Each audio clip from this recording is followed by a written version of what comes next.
नमस्कार दोस्तों, आप देख रहे हैं आरसीए न्यूज। आज हम बात करेंगे आज की बड़ी खबरों के बारे में जो कि विभिन्न समाचार पत्रों पर छाई हुई है। आपके लिए अति महत्वपूर्ण है, इसलिए आप वीडियो को पूरा देखिएगा, स्किप मत करिएगा। वीडियो पसंद आए तो लाइक शेयर जरूर करिएगा।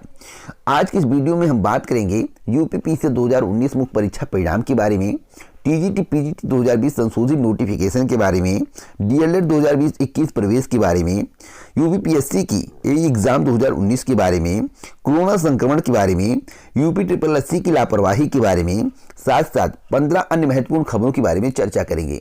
इसलिए आप वीडियो को पूरा देखेंगे तभी आपको पूरी जानकारी मिल पाएगी। वीडियो पसंद आए तो लाइक शेयर करिएगा, चैनल को सब्सक्राइब करिएगा, बेल आइकन दबाइएगा और बेल आइकन को जब भी दबाएं तो ऑल पर सेलेक्ट करना मत भूलें, जिससे हमारे वीडियो का नोटिफिकेशन आपके पास सबसे पहले पहुंच जाए, वीडियो को आप सबसे पहले देख पाएं। पहली खबर है कि देश में जनवरी से टीकाकरण शुरू, अक्टूबर तक स्थिति सामान्य, ऐसी उम्मीद जताई जा रही है। आपको बता दें कि सीरम इंस्टीट्यूट ऑफ इंडिया के सीईओ अदार पूनावाला ने रविवार को कहा कि जनवरी से देश में कोरोना वायरस का टीकाकरण शुरू हो सकता है। उन्होंने उम्मीद जताई है कि इस महीने के अंत तक उनकी कंपनी द्वारा बनाई गई वैक्सीन को आपातकालीन इस्तेमाल के लिए मंजूरी मिल सकती है। हालांकि बड़े पैमाने पर इस्तेमाल के लिए लाइसेंस मिलने में अभी देरी होगी।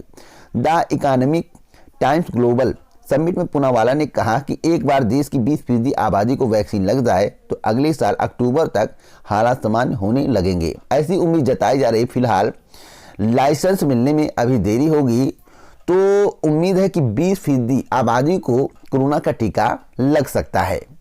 अगली खबर है कि नवनियुक्त शिक्षकों के अभिलेखों का जल्द हो सत्यापन, ऐसा शिवशंकर का कहना है। शिवशंकर कौन है, आपको बता दें कि नवनियुक्त शिक्षकों के अभिलेखों का सत्यापन जिला बेसिक शिक्षा अधिकारी द्वारा जल्द कराने की मांग प्राथमिक शिक्षक संघ के जिला अध्यक्ष ने की है।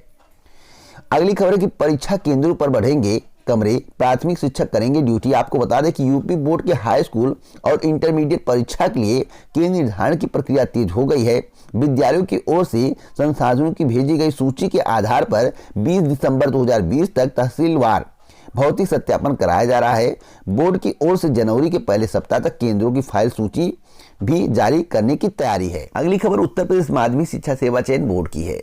उत्तर प्रदेश माध्यमिक शिक्षा सेवा चयन बोर्ड के 122 शिक्षकों को नियुक्ति के लिए करना होगा इंतजार। आखिरकार क्यों, मैं आपसे को बताना चाहता हूं कि टीजीटी और पीजीटी 2020 के जिन रिक्त पदों के लिए ऑनलाइन आवेदन शीघ्र लिए जाने की तैयारी चल रही है, उन पदों पर वर्ष 2016 टीजीटी पीजीटी के चयनित शिक्षक शिक्षिकाओं का समायोजन नहीं होगा, बल्कि उनको इंतजार करना पड़ेगा, क्योंकि वर्ष 2020 के टीजीटी एवं पीजीटी के रिक्त पद विज्ञापित हो चुके हैं। ऐसे में इन रिक्त पदों पर समायोजन करने से मामले में विवाद बढ़ने की संभावना है। इससे माध्यमिक शिक्षा सेवा चयन बोर्ड 122 शिक्षकों के समायोजन से पिछड़ रहा है। देखिए, अगर इसमें समायोजन किया गया तो मामला कोर्ट तक जाएगा और उत्तर प्रदेश माध्यमिक शिक्षा सेवा चयन बोर्ड यह नहीं चाहता है कि यह मामला फंसे या मामला कोर्ट तक जाए, 69,000 शिक्षक भर्ती का हाल हो। यहाँ पर एक खबर और दी गई है, टीजीटी पीजीटी 2020 के रिक्त पदों का विज्ञापन माह के अंतिम हफ्ते में होगा जारी। कल ही मेरे द्वारा आपको बताया गया है, इसके 2 दिन पहले भी बताया गया है। कल की वीडियो आप देखेंगे तो आपको सारी बात समझ में आ जाएगी। जो मेरे द्वारा आपको बताया जाता है वही होता है, बस आपको थोड़ा इंतजार करना पड़ता है। अगर कदाचित मेरे द्वारा बताई गई जानकारी सही साबित नहीं होती है तो मैं कारण बताता हूं कि किस कारण से विज्ञापन नहीं जारी हुआ, किस कारण से रिजल्ट नहीं आया, क्या कारण है कि यह काम नहीं हुआ। एक एक पॉइंट पर मैं आपको समझाने का प्रयास करता हूं। बस आप लोग इंतजार किया करें, वीडियो को शेयर किया करें और लाइक किया करें। यहां पर लिखा हुआ है कि उत्तर प्रदेश माध्यमिक शिक्षा सेवा चयन बोर्ड प्रयागराज टीजीटी पीजीटी के रिक्त करीब 16,000 पदों के लिए ऑनलाइन आवेदन दिसंबर माह के अंतिम हफ्ते से लेने की तैयारी चल रही है। चयन बोर्ड अभी टीजीटी के जीव विज्ञान के रिक्त पदों का ऑनलाइन अधियाचन ले रहा है। वहीं दूसरी ओर शिक्षकों को अतिरिक्त 35.35 अंक भी देने जा रहा है, जिससे कि शिक्षक भर्ती के दौरान कोई विवाद न हो पाए। चयन बोर्ड की तैयारी है कि टीजीटी पीजीटी 2020 के रिक्त पदों की आवेदन प्रक्रिया 1 माह में पूरा करके 3 माह बाद भी परीक्षा कराकर शीघ्र इंटरव्यू शुरू कराया जा सके, जिससे कि जुलाई सत्र से रिक्त पदों पर शिक्षक शिक्षिकाओं की तैनाती हो सके। लेकिन इसकी संभावना कम है। देखिए, जो कहा जाता है वैसा हो नहीं पाता है, तो आप लोग जो है इंतजार करें। हाँ, संशोधित नोटिफिकेशन दिसंबर के अंतिम सप्ताह में आ जाएगा। जो मेरे द्वारा आपको बताया गया था वही बातें सामने निकल कर आ रही हैं। अगली खबर डीएलएड 2020-21 पर संकट। आपको बता दें कि डीएलएड 2020-21 को लेकर असमंजस अब भी बना हुआ है। परीक्षा नियामक प्राधिकारी ने डीएलएड 2021-22 की प्रवेश प्रक्रिया मार्च 2021 से शुरू करने का प्रस्ताव भेजा है। प्रदेश में डीएलएड की लगभग 2.50 लाख सीटें हैं। वहीं अध्यापक पात्रता परीक्षा भी फरवरी के अंत में कराई जा सकती है। तो जो इसमें बताया गया है यूपी टेट के संबंध में कि यूपी टेट 2020 फरवरी के अंत में कराई जा सकती है, तो यह सही नहीं है। मार्च माह में शिक्षक पात्रता परीक्षा का आयोजन होगा और जो डीएलएड के संबंध में इसमें जानकारी दी गई है, इस पर शासन निर्णय लेगा। जब तक शासन द्वारा निर्णय नहीं होगा तब तक एडमिशन शुरू नहीं होगा। तो आपको थोड़ा इंतजार करना होगा, क्योंकि यहाँ पर लिखा हुआ है कि प्रस्ताव में मौजूद सत्र के डीएलएड 2020-21 की प्रवेश प्रक्रिया अब शुरू करने पर आने वाले दिक्कतों को बताया है। यदि अब प्रवेश शुरू होता है और कक्षाएं 1 जुलाई से हो जाती हैं तो सत्र के लिए विद्यार्थी नहीं मिलेंगे, क्योंकि तब तक विश्वविद्यालयों में स्नातक की परीक्षाएं नहीं होंगी। तो बहुत बड़ी समस्या है, इसके मद्देनजर शासन के द्वारा निर्णय लिया जाएगा। अगली खबर की नर्सरी दाखिले में 2 से 3 माह की देरी संभव। आपको बता दें कि सत्र शुरू होने में भी देरी के आसार, शिक्षा निदेशालय की हरी झंडी का इंतजार। तो जब तक शिक्षा निदेशालय के द्वारा हरी झंडी नहीं मिलेगी तब तक प्रवेश प्रक्रिया शुरू नहीं होगी। और अभिभावकों से भी राय ली जा रही है। अभिभावकों की क्या राय है, क्या अपने बच्चों को स्कूल भेजेंगे या नहीं, इस पर विचार विमर्श हो रहा है। अगली खबर की आधे से अधिक अभ्यर्थियों ने छोड़ दी सहायक अभियंता भर्ती परीक्षा। आपको बता दें कि सम्मिलित राज्य अभियंत्रण सेवा परीक्षा में 41% रही उपस्थिति। 7 साल बाद आयोजित हुई थी परीक्षा। आपको बता दें यहाँ पर साफ साफ लिखा हुआ है कि विभिन्न विभागों में सहायक अभियंता के 612 पदों पर भर्ती के लिए उत्तर प्रदेश लोक सेवा आयोग की ओर से रविवार को आयोजित सम्मिलित राज्य अभियंत्रण सेवा प्रारंभिक परीक्षा 2019 आधे से अधिक अभ्यर्थियों ने छोड़ दी। परीक्षा में 41.01% अभ्यर्थी उपस्थित रहे।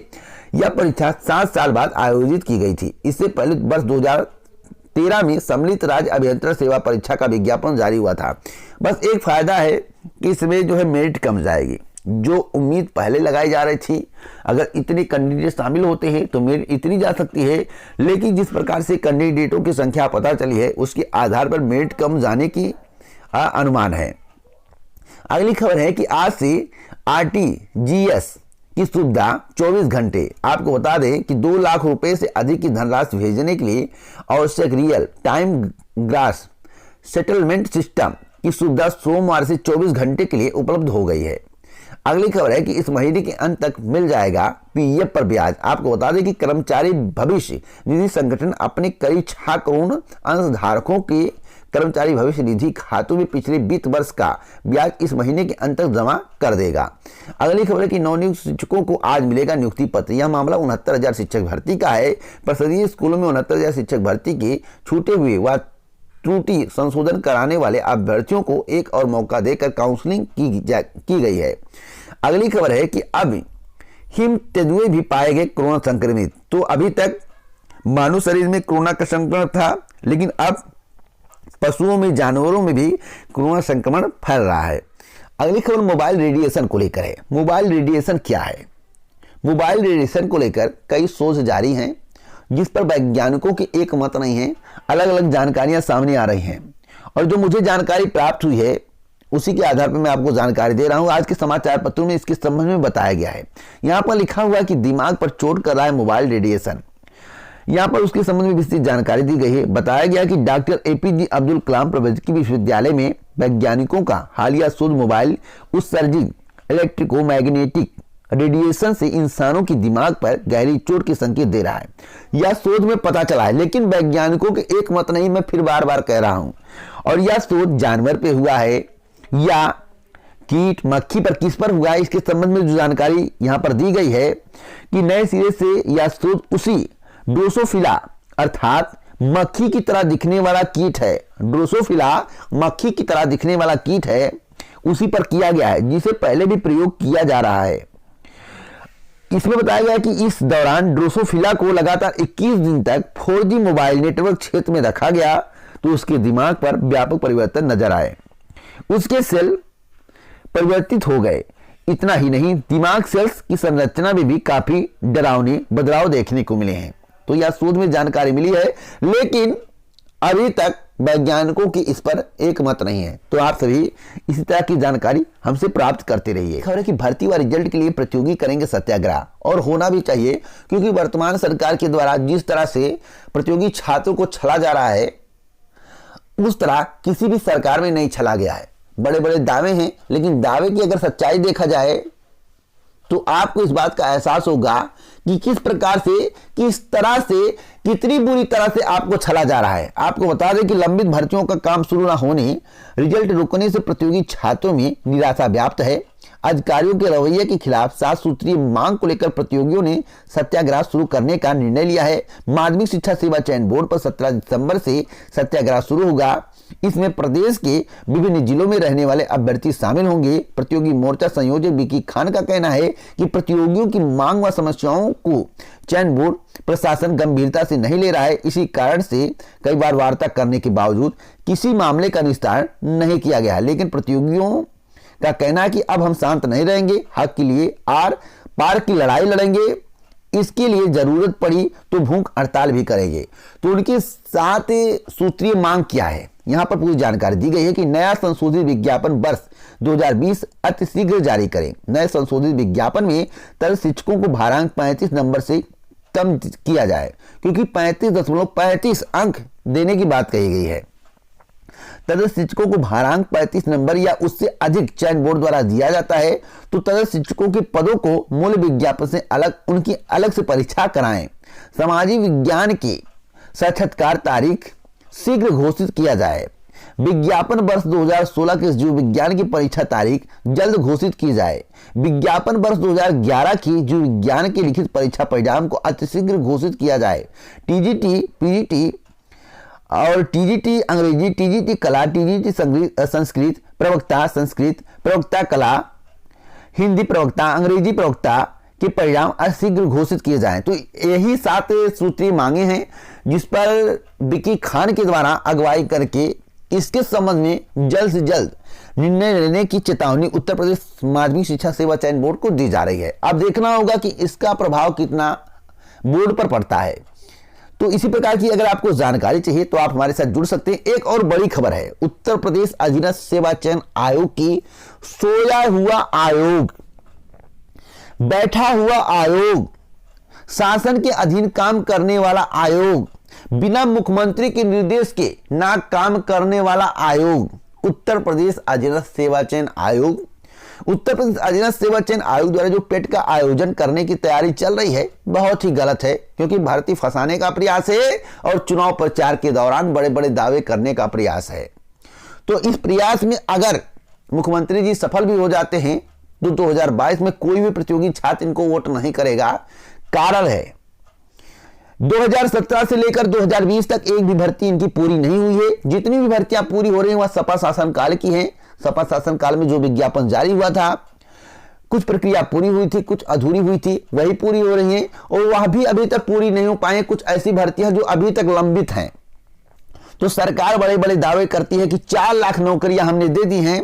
तो मैं जानता हूं कि जो 1 करोड़ नौकरियां कोरोना संक्रमण के दौरान दी गई थी, जब महामारी फैली हुई थी चरम पर, वह नरेगा की नौकरियां थी, जिसे आप कहते हैं मनरेगा, गांव में कहते हैं नरेगा। जो देहाती लोग होते कहते हैं नरेगा में काम कर रहे हैं भैया, और 90 दिन का कोई रोजगार नहीं होता है। तो जो बड़े बड़े दावे किए जाते हैं वह सरकार के द्वारा प्रतियोगी छात्रों को मूर्ख बनाया जा रहा है। जो अंधभक्त है अंधभक्ति से बाहर आए, अपनी मांगों के लिए लड़े, प्रदर्शन करें, सरकार के समक्ष अपनी मांगे रखें। अगर पेट लागू होगा तो मैं गारंटी के साथ कहता हूं, अगर कोई भर्ती पूरी हो जाए तो आप बताइएगा। सरकार कहती कुछ और है, करती कुछ और है। मोदी जी के द्वारा क्या कहा गया, योगी जी के द्वारा क्या कहा गया, जो जो वादे किए गए पूरे हुए या नहीं, पहले उसका रिकॉर्ड देखिए। मोदी जी ने कहा था कि रेलवे का निजीकरण नहीं होगा, हो गया। मोदी जी ने कहा था कि जीएसटी लागू नहीं होना चाहिए, हो गया। मोदी जी ने कहा था कि आधार कार्ड लागू नहीं होना चाहिए, हो गया। मोदी जी ने कहा था कि 15-15 लाख रुपए खाते में आएंगे, नहीं आया। मोदी जी ने जो जो कहा हुआ नहीं हुआ, उसका उल्टा ही हुआ। तो आप लोग सजग रहें। मैं आप लोगों से मांग करता हूं कि आप लोग भविष्य को देखकर आगे का निर्णय लीजिएगा। नहीं